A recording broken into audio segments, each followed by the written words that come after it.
وصفا واقعيا ودقيقا جدا ما سماها بالغدة السرطانية. وكلنا يعلم بأن السرطان طبيعته أن ينتشر في الجسد وأن يفتك، وأن الحل الوحيد للسرطان هو استئصاله وعدم الاستسلام له وعدم إعطاء الفرصة له.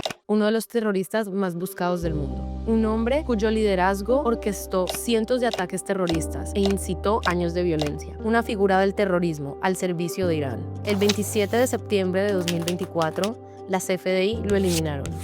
Este es un año sin Hassan Nasrallah.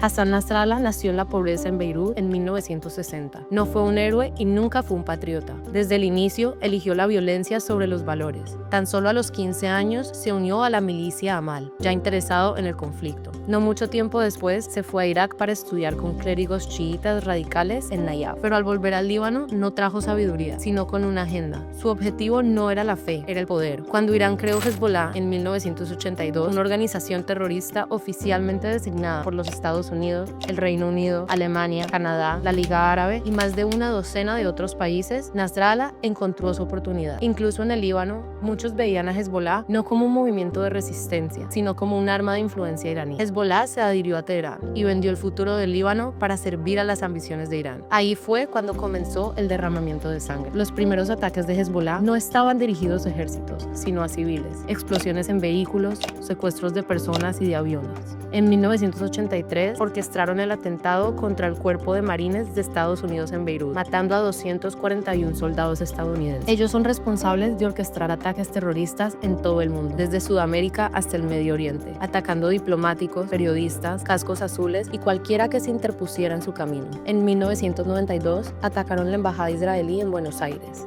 2 años después, atacaron un centro cultural judío en la misma ciudad, matando a 85 civiles. La lucha de Israel contra Hezbollah no se limita a sus fronteras. El servicio de inteligencia israelí, con apoyo de agencias nacionales de todo el mundo, ha detenido planes terroristas de Hezbollah antes de que se llevaran a cabo. Antes del 11 de septiembre, Hezbollah fue responsable de más muertes de estadounidenses que cualquier otra organización terrorista. El mundo lo notó, pero Nasrallah solo se volvió más audaz, y a medida que crecía la influencia de Irán, también creció el alcance de Nasrallah y su disposición a usar el terrorismo como herramienta. Para 1992, cuando las FDI eliminaron al líder de Hezbollah, Sheikh Abbas al-Musawi, Nasrallah asumió el mando. Joven, ambicioso, peligroso. Reconstruyó a Hezbollah con dinero iraní. طالما بإيران في فلوس يعني نحن في عنا فلوس.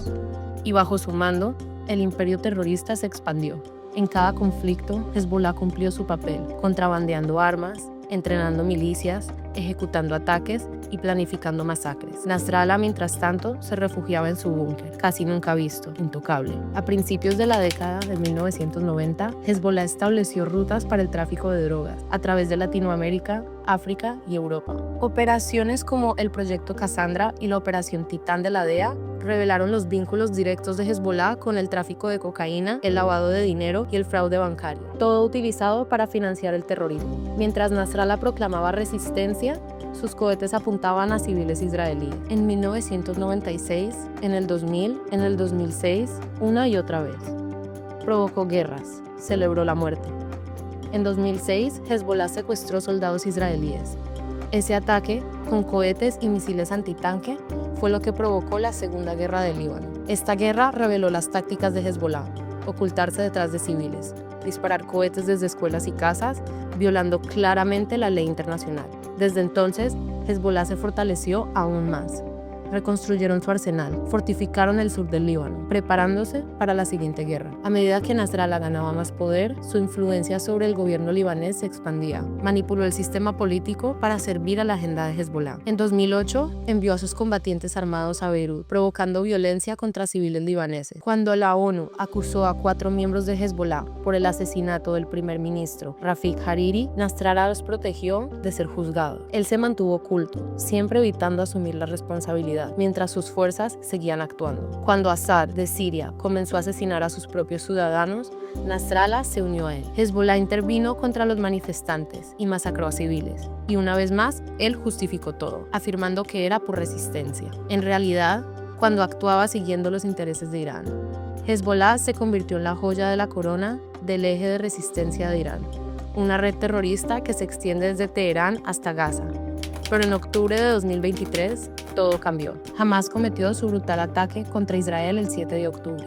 Más de 1.200 civiles inocentes fueron asesinados. 251 fueron tomados como rehenes. Hassan Nasrallah no solo celebró abiertamente la violencia, sino que inició su propia guerra contra Israel. El 8 de octubre de 2023, Hezbollah lanzó ataques coordinados contra Israel desde el sur del Líbano. Misiles antitanque, cohetes y morteros apuntaron a comunidades israelíes y puestos militares a lo largo de la frontera norte. Durante casi un año, las FDI desmantelaron la infraestructura de Hezbollah en todo el sur del Líbano, un alcance a la vez, un objetivo a la vez. Y luego realizamos el alcance que marcó un antes y un después. El 27 de septiembre de 2024, los aviones de la Fuerza Aérea Israelí alcanzaron Dayeh, el bastión de Hezbollah cerca de Beirut. Nasrallah murió al instante. El hombre que deseaba la muerte para todos finalmente pagó la suya propia. Este es el destino de quienes dedican sus vidas a la destrucción de Israel.